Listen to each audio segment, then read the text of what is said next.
सत श्री अकाल दोस्तों, मेरा नाम है राज ज्ञानी और आप देख रहे हैं देश का सबसे भरोसेमंद, विश्वसनीय, सच्चाई और ईमानदारी में नंबर 1, विश्व भर में ख्याति प्राप्त द करेंसीपीडिया। एक बार फिर से दिल से स्वागत है आप सभी का आपकी अपनी करेंसी की दुनिया द करेंसीपीडिया पर।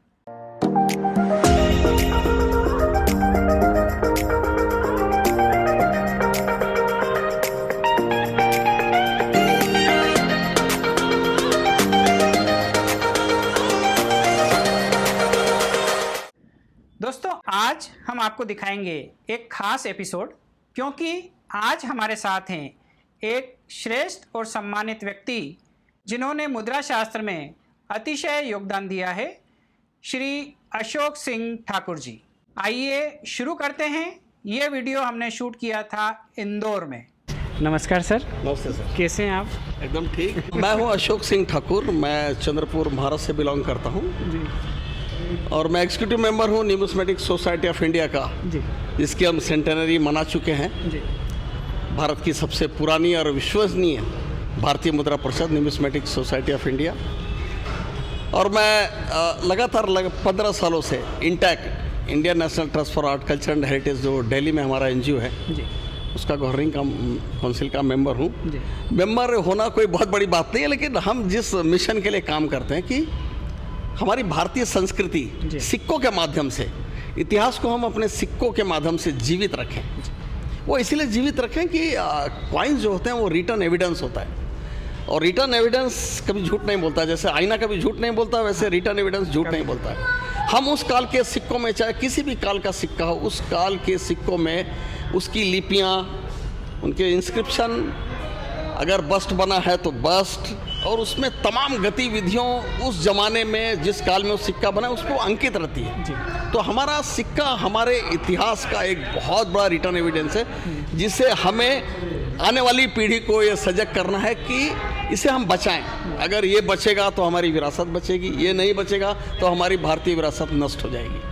अगर मैं सिंपल शब्दों में कहूँ तो क्या हम सिक्के को ऐसा कह सकते हैं कि जैसे पुराने ज़माने में हम बचपन में जैसे छोटे थे तो एक जादुई आईना होता था जिसमें भूत, भविष्य और वर्तमान दिखता था, तो सिक्के में उस काल का सब वर्तमान दिख जाता है। एकदम सही कहा आपने कि उस पीरियड के सिक्के में उस काल का हर चीज़ आपको स्पष्ट नजर आए। जैसे मैं आपको गुप्त पीरियड की अगर बात कहूँ, 4th-5th सेंचुरी एडी की, जिस जमाने में, जिस काल में भारत को सोने की चिड़िया कहा जाता था। अब वो सोने की चिड़िया यूं ही कोई नहीं कहता ना, क्यों कहा जाता था? उस काल में गुप्त साम्राज्य में सिर्फ और सिर्फ सोने के ही सिक्के चले, और वो सोने का जो सिक्का है गुप्त काल का, वो हमारा एक हिस्ट्री आर्ट है, उस पर आर्ट बना हुआ है। यानी एक राजा को वीणा बजाते हुए दिखाया गया है, एक राजा को घुड़सवारी करते समय दिखाया गया है, एक राजा को टाइगर को मारते हुए दिखाया गया है, लॉयन को मारते हुए दिखाया गया है, इवन राइनो को मारते हुए दिखाया गया है। तो ये देखिए, हमारा इतिहास सिक्कों के माध्यम से, आर्ट के माध्यम से बहुत रिच रहा है जी। और इसे अगर हम नहीं बचाएंगे, अगर ये जिस दिन गलना शुरू हो गया या लोगों ने इसे बचा नहीं पाए, नष्ट हो गया, तो हमारी बहुत बड़ी विरासत नष्ट हो जाएगी।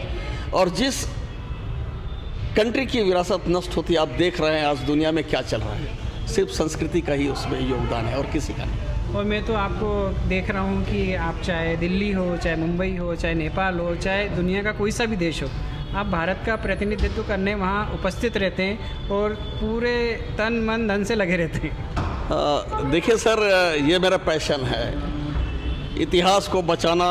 ये मेरे लाइफ का एक मिशन है कि मैं अपने इतिहास को बचाऊँ, चाहे वो हमारा देश हो, चाहे हमारे पड़ोसी राज्य हों, क्योंकि हमारी पड़ोसी राज्य की संस्कृति मिलती जुलती संस्कृति है, और हमारा मेल मिलाप इसी के कारण होगा कि हमारी जब तक संस्कृति एक्सचेंज नहीं होगी ना, तब तक हमारे संस्कृति क्या चीज़ है ये पता नहीं चलेगा।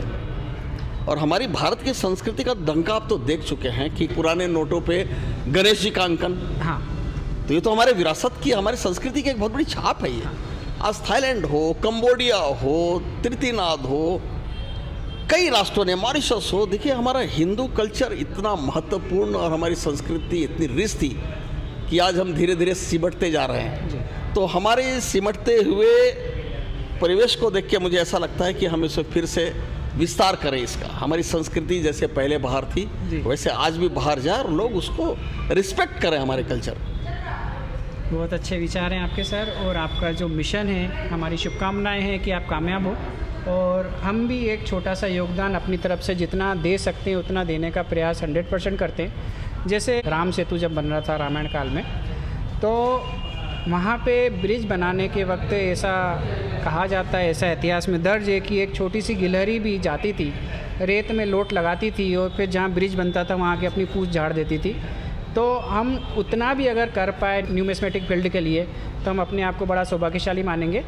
आप जैसे सरपरस्तों का हाथ हमारे सिर पर रहे और गाइडेंस में हम काम करते रहें, यही हमारी अभिलाषा है। सर, मैं आपके माध्यम से एक अपने दिल की बात कहना चाहूँगा। देखिए, आपका जो चैनल है, आप यूट्यूबर हो, आपका नाम है इंडिया में जी, और कुछ गलत लोग आपके नाम से जो गलत फहमियाँ फैला के इस फील्ड को बदनाम कर रहे हैं, इसको हमें मिलजुल के रोकना पड़ेगा। तो इसमें ज़्यादा से ज़्यादा प्रयास आपका होना चाहिए कि देखिए, आप आज के तारीख में आपके पास इतने फॉलोअर हैं और सबसे पॉपुलर चैनल है। मैं दावे के साथ बोल रहा हूँ, मैं तो अभी धीरे धीरे देखना शुरू किया आपका चैनल, लेकिन मुझे लगने लगा कि आप एक ऐसे माध्यम है कि जो न्यूमिस्मेटिक को सही राह दिखा पाओगे आपके चैनल के माध्यम से, कि कोई सिक्के की वैल्यू इतनी नहीं होती जितना लोग समझ जाते हैं, लेकिन कुछ गलत लोग इस फील्ड में आने के कारण ये थोड़ा सा फील्ड ठीक नहीं लग रहा, हालात इसके ठीक नहीं लग रहे हैं। मैंने एक्चुअली क्या अभी एक्शन उठाना चालू कर दिए हैं। मैंने न्यूज़पेपर में विज्ञप्ति डाल दी है जी,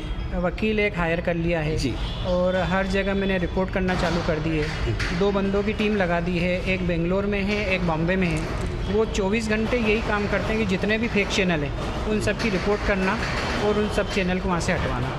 तो इसके लिए मैं बहुत ज़्यादा प्रयास कर रहा हूँ, बहुत मेरा आर्थिक खर्चा भी हो रहा है। बहुत बहुत धन्यवाद आपका, बहुत बहुत थैंक्स, बहुत बहुत थैंक्स आपको। तो बहुत जल्दी आपको ये सारा कचरा साफ मिलेगा। जिस तरीके से इंदौर शहर देश का सबसे स्वच्छ शहर है। बहुत बहुत धन्यवाद आपका ज्ञानी जी, बहुत बहुत थैंक्स।